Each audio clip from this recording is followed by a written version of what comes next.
જસદણ તાલુકાના 105 ગામમાં એવું કોઈ ગામ ન હોય કે 2-4 દિવસે મારા ફાધરને યાદ ન કરતા હોય. ગુજરાત ફર્સ્ટનો સ્ટુડિયો ઓન વ્હીલ્સ. જસદણ પંથકમાં આપણે પ્રવેશતા જ ગોડલા ધાર, મહાદેવભાઈ ચાઉ, આ બધા પરિવારોની એક સામાજિક અને રાજકીય વાતો આવે.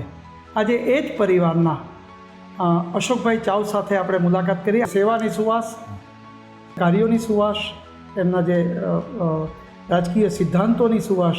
શું કહેશો પિતાશ્રી?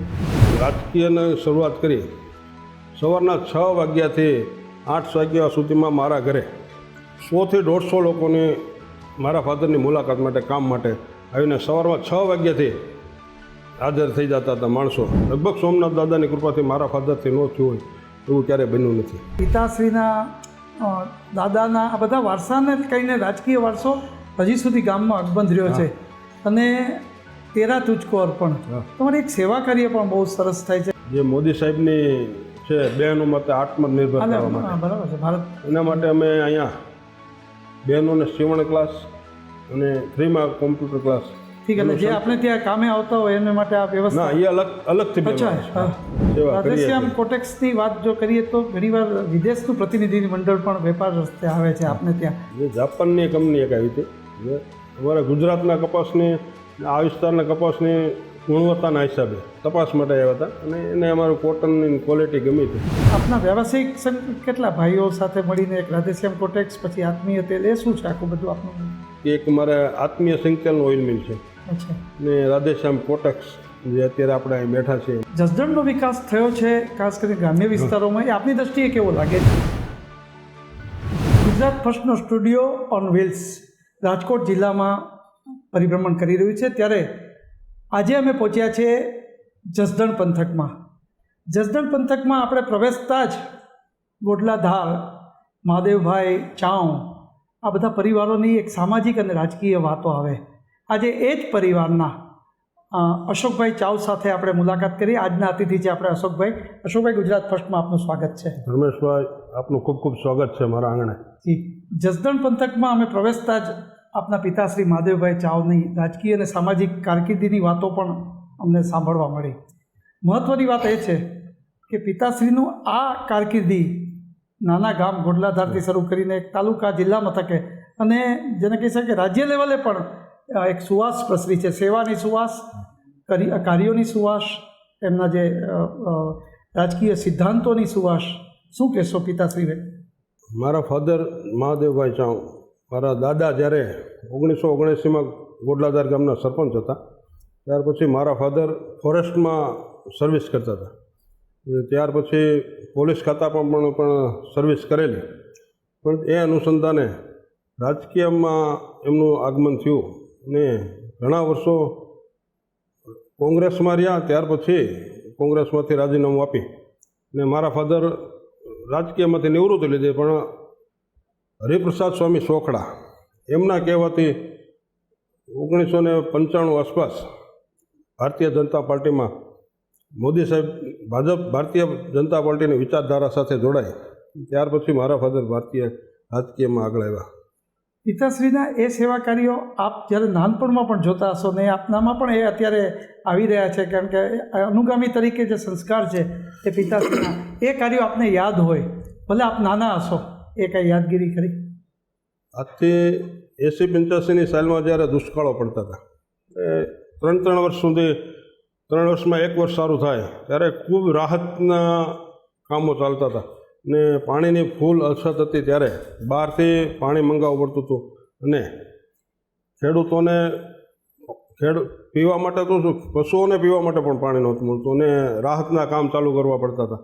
એ અર્થાર જ્યારે સરકારમાંથી ખૂબ સારી સેવા કરી અને આજુબાજુના ખેડૂતોને અને પશુઓને કોઈ તકલીફ ન પડે એના માટે જસદણના જે રાજકીય આગેવાનો હતા, મારા ફાધર, બધાએ ખૂબ સારી સેવા કરી.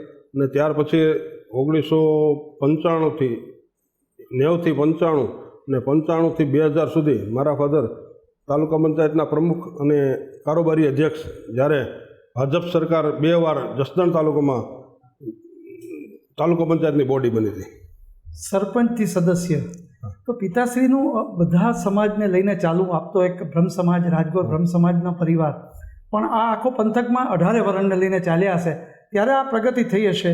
એટલે એ એમના કાર્યો કેવા હતા, એમની એવી બેઠક ઉઠક કેવી હતી, લોકો માટે 24 કલાક જેને કહેવાય ને, અત્યારે 108 આપણે કહીએ છીએ, એવી રીતે કામ કર્યું હશે તો જ એ તાલુકા પંચાયત સુધી એ પહોંચ્યા.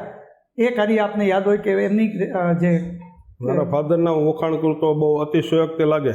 જસદણ પંથકમાં આજની તારીખમાં તમે 105 ગામમાં મહાદેવભાઈનું ચાવનું નામ ન લ્યો, અને મારા ફાધરને આજે ગુજરી ગયાને લગભગ 17 થી 18 વર્ષ થયા, પણ જસદણ તાલુકાના 105 ગામમાં એવું કોઈ ગામ ન હોય તો 2-4 દિવસે મારા ફાધરને યાદ ન કરતા હોય. જ્યારે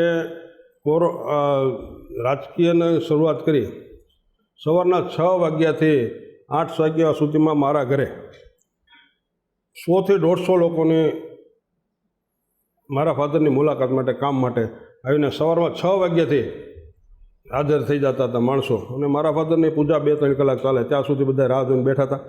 અને ત્યાર પછી એ જે 50-100 જણા આવે, કોઈ દી નાસ્તો પાણી કર્યા કે ચા પાણી પીધા સિવાય કોઈ દી કોઈને જવાનું, અને ગમે એ કામ હોય લગભગ સોમનાથ દાદાની કૃપાથી મારા ફાધરથી ન થયું હોય એવું ક્યારેય બન્યું નથી. ચોક્કસ અશોકભાઈ, સોમનાથ દાદાનું નામ લીધું છે તો આ વિસ્તારમાં ઘેલા સોમનાથ છે, ખૂબ જ પ્રાચીન અને આસ્થાનું કેન્દ્ર છે.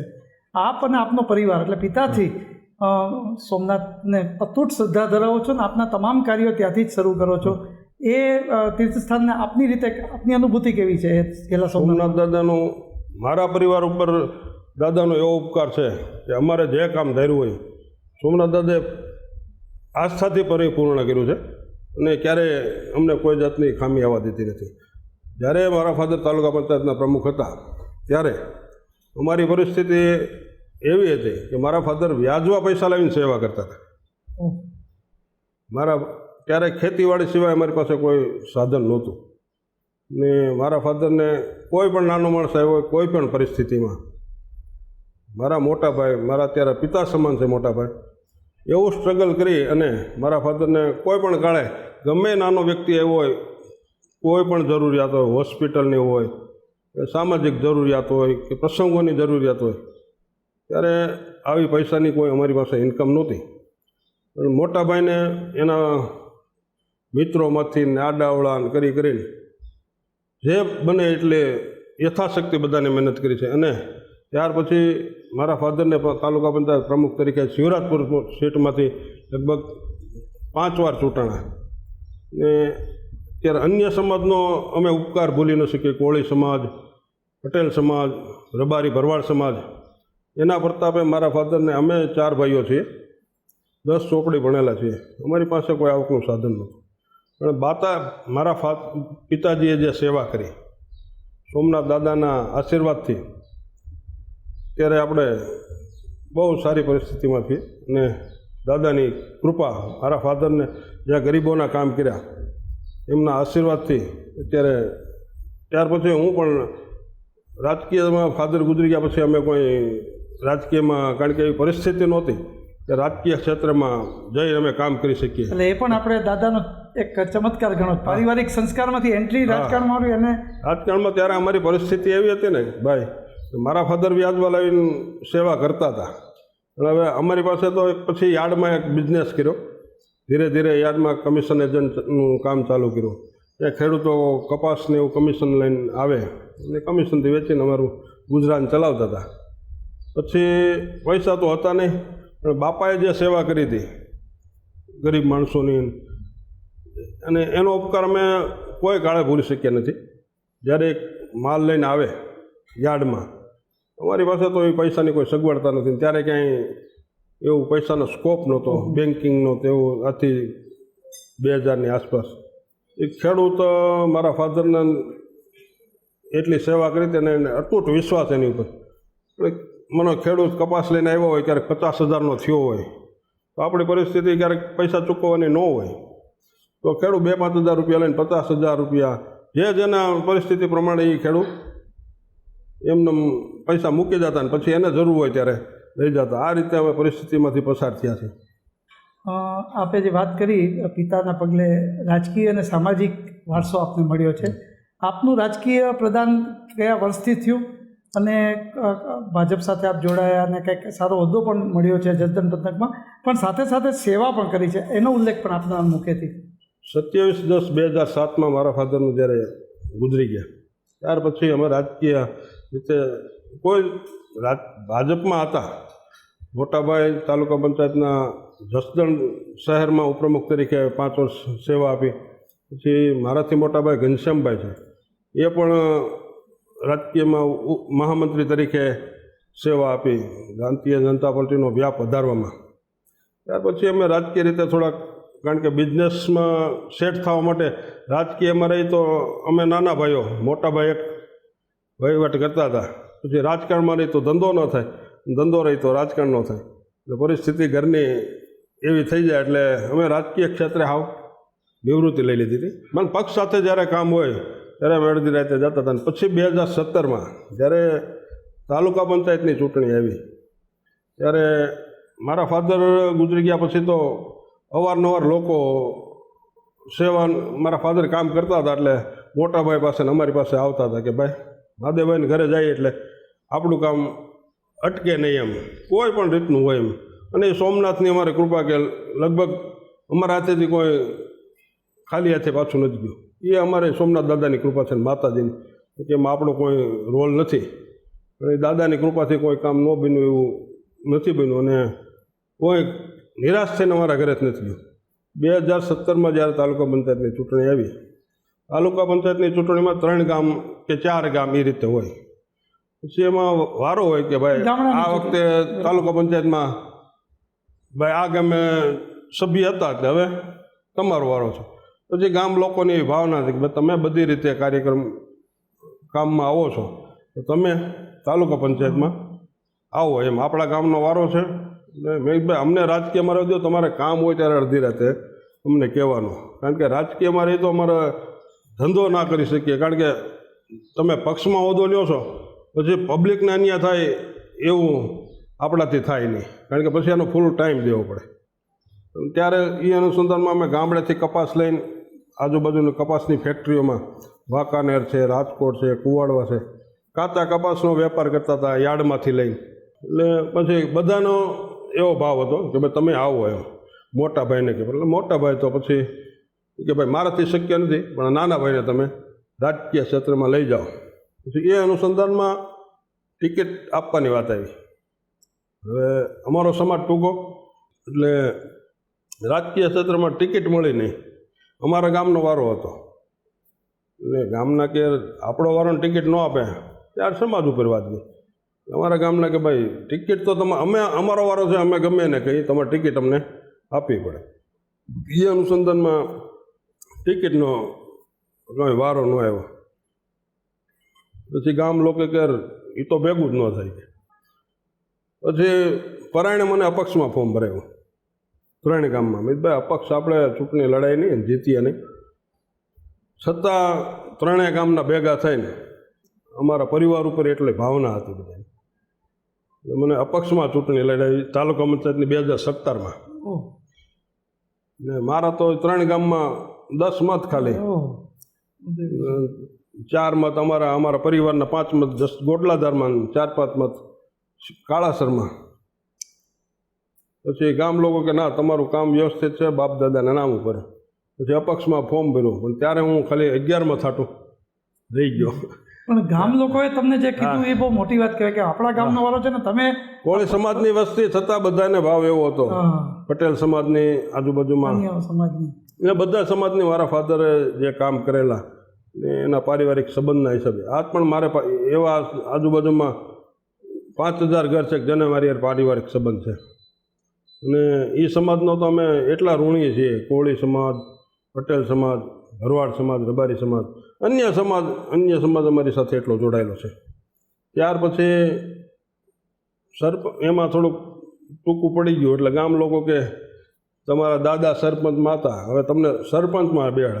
ભાઈ હવે અમને કામ ધંધો કરવો દો ને, તમારે જે રીતે જે કામની જરૂર હશે અમારાથી શક્ય હશે એ અમે તમને કે ના કે તમને આમાં તમે હાર્યા છો એટલે અમારે હવે એવી ભાવના છે કે એકવાર તમને સરપંચમાં બેહાડવા છે. 2020ની આસપાસ જ્યારે ચૂંટણી આવી એટલે પહેલી વાર મને આખા ગામે સરપંચ તરીકે બેસાડ્યો. હા, ત્યાર પછી બીજી ટર્મમાં આવી ત્યારે સ્ત્રી અનામત આવી. મેં કીધું ભાઈ હવે મને રજા આપો, મારે કામકાજના હિસાબે બીજું શક્ય નથી, પણ કે નહીં તમારે કોઈ પણ કાળે તમારે સરપંચમાં રહેવાનું છે. પણ બીજી ટર્મમાં અત્યારે મારા ઘરના તાલુકા સરપંચમાં છે. એટલે રાજકીય વર્ષો તો રાજકીય વર્ષો મહાદેવભાઈના પરિવારનો ચાલુ આખું છે. ગામ કોળી અને સમાજનું ગામનો હોય. જે આ સહકાર છે એ બહુ મોટી વાત છે, મોટું ઋણ કહેવાય છે. ગામ લોકો તમને આવીને કહી જાય એટલે પિતાશ્રીના દાદાના આ બધા વારસાને કહીને રાજકીય વારસો હજી સુધી ગામમાં અકબંધ રહ્યો છે. અને તેરા તુચકો અર્પણ તમારી એક સેવા કાર્ય પણ બહુ સરસ થાય છે કે સ્વનિર્ભર બહેનો માટે કરો, એ શું છે? ત્યારે મારે જે રાધેશ્યામ કોટેક્સ ફેક્ટરી છે એમાં અમે કન્ટામેશન એટલે કે જ્યારે કપાસ અમારે યાર્ડમાંથી આવે કે ખેડૂતો પાસેથી આવે, કપાસમાં ખેડૂત પાસે માલ પડ્યો ત્યારે ગમાણીમાં પડ્યો હોય કે પ્લાસ્ટિકના લુગડામાં લઈને આવતા હોય, ને પછી એ કપાસમાં જે ઝીણી ઝીણી રજો આવતી હોય કન્ટામેશન એને કે એનું ગમાણીમાં આજુબાજુ પડ્યો તો ઢોરના વાળ આવતા હોય, પ્લાસ્ટિકમાં કપાસ લઈને આવે તો એના ઝીણા ઝીણા કટકા આવતા હોય, એ કપાસ સાફ કરી પછી અમે એને પિલાણ કરીએ ને એનું અમે વેચાણ કરીએ છીએ. અને એ કપાસને વિનાટ કરવા માટે અમારી પાસે 200 બહેનોનો સ્ટાફ હોય છે. અચ્છા. હા, 2 સ્ટેપમાં એ કપાસ સાફ થાય. પહેલાં બહેનો કપાસ સાફ કરે, ત્યાર પછી પાછા એનો એ કપાસ બીજા બહેનો દ્વારા કે જેમાં કોઈ રહી ન હોય એ રીતે. અને ત્યાર પછી અમારે 2 યુનિટ ચાલે છે. અમે જે મોદી સાહેબની છે બહેનો માટે આત્મનિર્ભર કરવા માટે, બરાબર છે, ભારત એના માટે અમે અહીંયા બહેનોને સીવણ ક્લાસ અને ફ્રીમાં કોમ્પ્યુટર ક્લાસ. ઠીક. એટલે જે આપણે ત્યાં કામે આવતા હોય એને માટે આ વ્યવસ્થા? ના, એ અલગથી બહેનો અચ્છા. છે. ઓહો. એ બહેનોને અલગથી જે ભણેલા ગણેલા હોય કે એની આર્થિક પરિસ્થિતિ નબળી હોય એની સ્વાવલંબન માટે એને અમે 3 મહિનાનો કોર્સ આવે. બહેનોને આવવા જવાનું ભાડું અને બહેનોને 3 મહિનાની ટ્રેનિંગ આપી જે સીવણ ક્લાસ શીખી જાય પછી એના ઘરે બેઠા બેઠા એ રોજના 500,000 રૂપિયા કમાઈ શકે અને એના પગ જ્યાં એને કામ માટે ક્યાંય બહાર જવું ના પડે. અને બહેનોને કોમ્પ્યુટર ક્લાસ શીખવાડીએ છીએ કે જ્યારે અભ્યાસમાં એને ક્યાંય નોકરીએ જવું હોય તો એ એની રીતે પગભર થઈ શકે. મેં કોરોના સમયની આપની એક સેવા બહુ વાંચી છે. જ્યારે કોરોના આવ્યો ને એવા સમાચાર મળે કે ભાઈ લોકડાઉન લાગવાનું છે, પછી મને કારણ કે ગામડામાં હું 24 કલાક મને સિટી કરતાં ગામડે રહેવું બહુ સારું. હું તમને એ એક વાત તમને કરું, મને જાજુ જસદણ રહેવા કરતાં હું મારે ગોડલાધારમાં વાડી છે ને મકાન છે, અમે 2 માણસ હું ને મારા ઘરના મહિનામાં 4-5 દિવસ ત્યાં આવ્યા જઈએ. શહેરની બાળભીડથી મને રહેવું બહુ મને, અને હું દેશી માણસ છું ને બહારનું પંજાબીને ખાવું મને ગમતું નહીં. પણ એ અનુસંધાને ગામના લોકો કહેતા કે ભાઈ લોકડાઉન આવશે તો બીડી બજારનું શું થશે? બીડી બજાર? હા, કારણ કે જે 45-50-60 વર્ષના જે ગઈડિયાઓ છે એટલે ચલમ પીતા હતા, તમને ખ્યાલ હોય ચલમ, પછી બીડીનું બંધાણ હોય અને ગઈઢામાં આવતા જે માતાજી હોય એને બીડી ઓલી જે ઘસવાની હોય એની એ આમ 2-3 જણા પાસે એમનું કોરોના થાય પછી શું થાય એમ લોકડાઉન આવશે અને પછી 1-2 જણાએ કીધું એટલે મને થોડીક લાઈટ છે આ આવશે શું થતું. એ અનુસંધાનમાં આજુબાજુની પરિસ્થિતિ એવી હતી ગઈડા માવતરને બીડી ન પીવે તો એને આરોગ્યમાં નુકસાન પડે, એના શરીરમાં એવી બાથરૂમ જવું હોય તો એની વગર બાથરૂમ ન ઉતરે એવી પરિસ્થિતિ હતી. પછી મેં એનું વિતરણ આજુબાજુના ગામમાં જસદણમાં મારાથી શક્ય બને એટલી મહેનત કરી. રાધેશ્યામ કોટેક્સની વાત જો કરીએ તો ઘણીવાર વિદેશનું પ્રતિનિધિ મંડળ પણ વેપાર રસ્તે આવે છે આપને ત્યાં, તો નિરીક્ષણ અર્થે આવે છે. એ શું છે જાપાનનું કે એ કપાસ માટે જ ખાસ આવે છે, એ શું છે અશોકભાઈ? જે જાપાનની કંપની એક આવી હતી જે અમારા ગુજરાતના કપાસની આ વિસ્તારના કપાસની ગુણવત્તાના હિસાબે જે અમે કન્ટામેશન કરીએ એ એના તપાસ માટે આવ્યા હતા અને એને અમારું કોટનની ક્વોલિટી ગમી હતી. એ અનુસંધાને ડેલિગેટ જાપાનનું આવ્યું હતું. એ શું કપાસનું શું જોવે કે એમને તમને જે કપાસની ગુણવત્તા, એની લેન્થ હોય, એની સ્ટ્રેન્થ હોય અને ગુણવત્તા માટે. આપના વ્યવસાયિક કેટલા ભાઈઓ સાથે મળીને એક રાધેશ્યામ કોટેક્સ પછી આત્મીય તેલ, એ શું છે આખું બધું આપનું વ્યવસાયિક વસ્તુ? 4 ભાઈઓનો પરિવાર છે અમે. જી. સંયુક્ત પરિવાર છે, ઘર રસોડા જુદા જુદા છે. બાકી એક મારે આત્મીય સિંગતેલનું ઓઇલ મિલ છે ને રાધેશ્યામ કોટેક્સ જે અત્યારે આપણે અહીં બેઠા છીએ મારા આંગણે આપ પધાર્યા છો એ, એક વિસાવદરમાં આ પ્રકારનું યુનિટ છે રાધેશ એ ગીર ફાઈબર નામનું, ત્યાં પણ કોટનનો જ વેપાર છે. ચોક્કસ. જે વાત થઈ કે કોરોના કાળમાં જે મૃત્યુ પામેલા છે ને સદગતિ માટે પણ એક ધર્મ કાર્ય કર્યું છે, એની વિગત પણ અશોકભાઈ આપની પાસેથી જોવે છે. જ્યારે કોરોના કાળમાં આખા ભારતમાં જેટલા મૃત્યુ પામ્યા હતા એ અમારા ગુરુ છે પરમ પૂજ્ય મુક્તાનંદ બાપુ ચાપડા, જે ઓલ ઇન્ડિયા સાધુ સમાજના પ્રમુખ અને અગ્નિ અખાડાના અધ્યક્ષ છે. બરાબર. બાપુએ એવો સંકલ્પ કર્યો હતો જેટલી આત્માઓને સદગતિ માટે બાપુએ એવો ટેક લીધી હતી કે 12 જ્યોતિર્લિંગે ગાયત્રી યજ્ઞ કરવો ને 11 દિવસનો ગાયત્રી યજ્ઞ બાપુએ 11 જ્યોતિર્લિંગે પૂર્ણ કર્યો. છેલ્લો યજ્ઞ ઉજ્જૈન હતો. સીધી મારા મોટાભાઈ ત્યાં ગયા હતા અને બાપુને આજ્ઞા કીધું કે બાપુ અમારી ઈચ્છા છે કે તમે અમારા આંગણે આવો.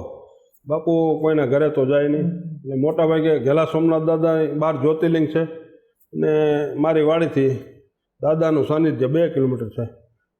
મોટાભાઈ કે તમે કહો તો ન્યા આપણે, બાપુ કે ન્યા આપણે કરીએ. પછી મારી વાડી છે ત્યાં એ 10 વીઘાના ઓલા ગ્રાઉન્ડમાં આખું ડૂમ ને બધું ઊભું કરીને અને બાપુએ 11 દિવસ ગાયત્રી યજ્ઞ ત્યાં કર્યા સદગત આત્મા માટે.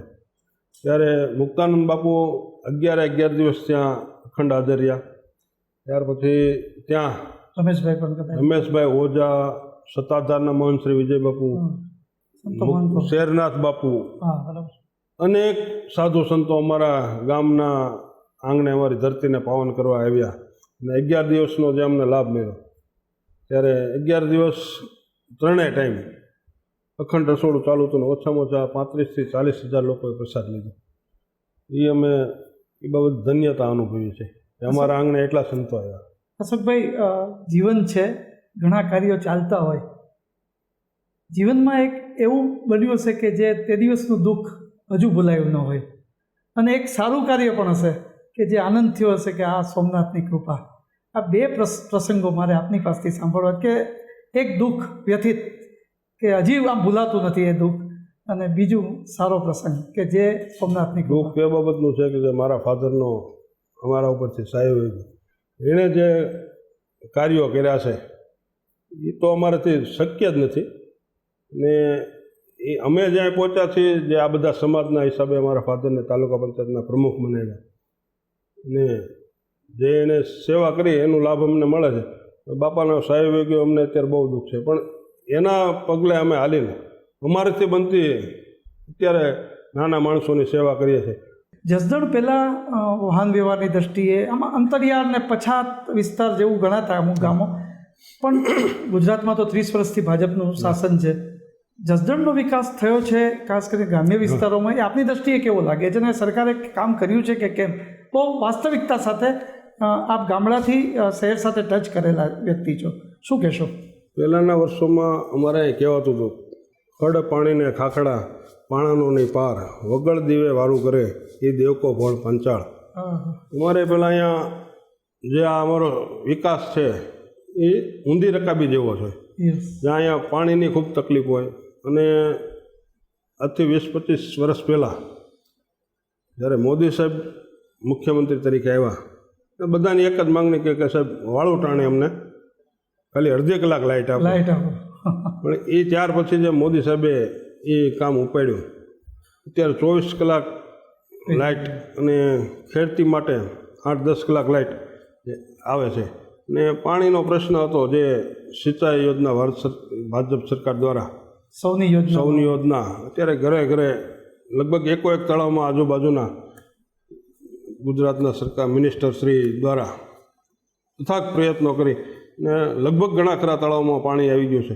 ને અત્યારે બધાને તો શક્ય જ નથી જ કે ભાઈ બધા વિસ્તારોમાંથી, પણ 60% જેવું કે પાણી ત્યાં સૌની યોજનાનું પહોંચી ગયું છે. ને અત્યારે ખેડૂતો 3 મોલ લે એ પરિસ્થિતિ છે.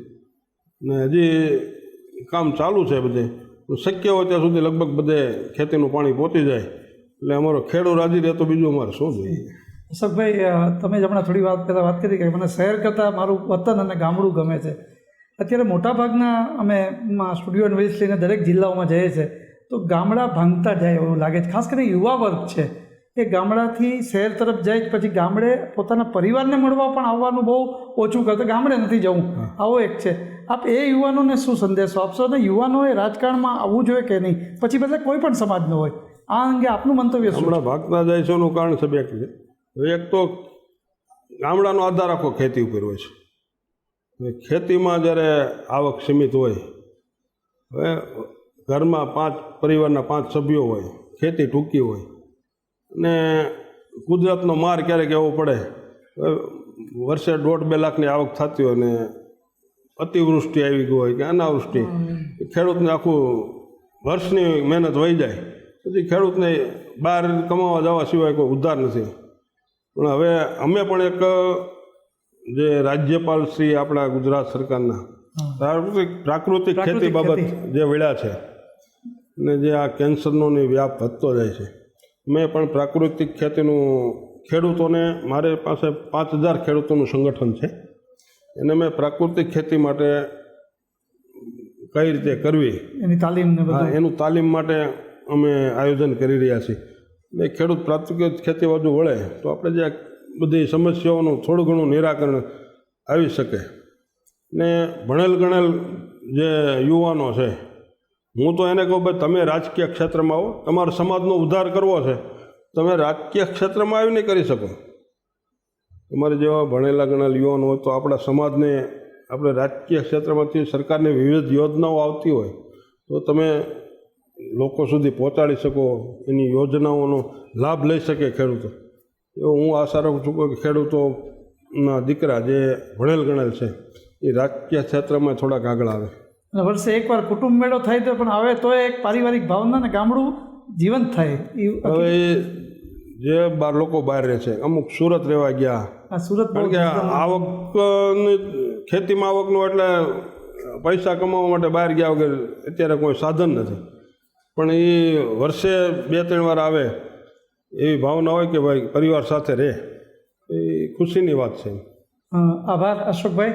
ચોક્કસ. તો આ હતા અશોકભાઈ ચાવ, જસદણ પંથકના રાજકીય અને સામાજિક અગ્રણી. આમ જોઈએ તો રાજકીય સેવા તો ખરી, પણ સામાજિક જે સેવા છે એ સેવા એમની ઉત્તમ છે અને એ પિતાના પગલે, દાદાના પગલે એક વારસો મળ્યો છે અને એ વારસો સાચવી રહ્યા છે અને પોતે સક્રિય રાજકારણ સાથે સેવાની ભાવના અને વ્યવસાયિક રીતે પોતે આગળ વધી રહ્યા છે. અને તેમની જે વિકાસ, જસદણનો વિકાસ, જસદણના ગામડાનો વિકાસ અને પોતાના ગામ વતનનો વિકાસ એ થાય એમની ભાવના સાથે તેઓ કાર્યરત છે. અને જેને કહી શકાય કે મહિલા સ્વનિર્ભર માટે એક ઉત્તમ કાર્ય કરી રહ્યા છે. અને સાથે સાથે ખેડૂતોને જે અત્યારે રાજ્યપાલ શ્રી દેવવ્રત આચાર્ય સાહેબ જે કહી રહ્યા છે પ્રાકૃતિક ખેતી, એ માટે પણ પોતે ખૂબ જ અગ્રેસર થઈને કામ કરી રહ્યા છે.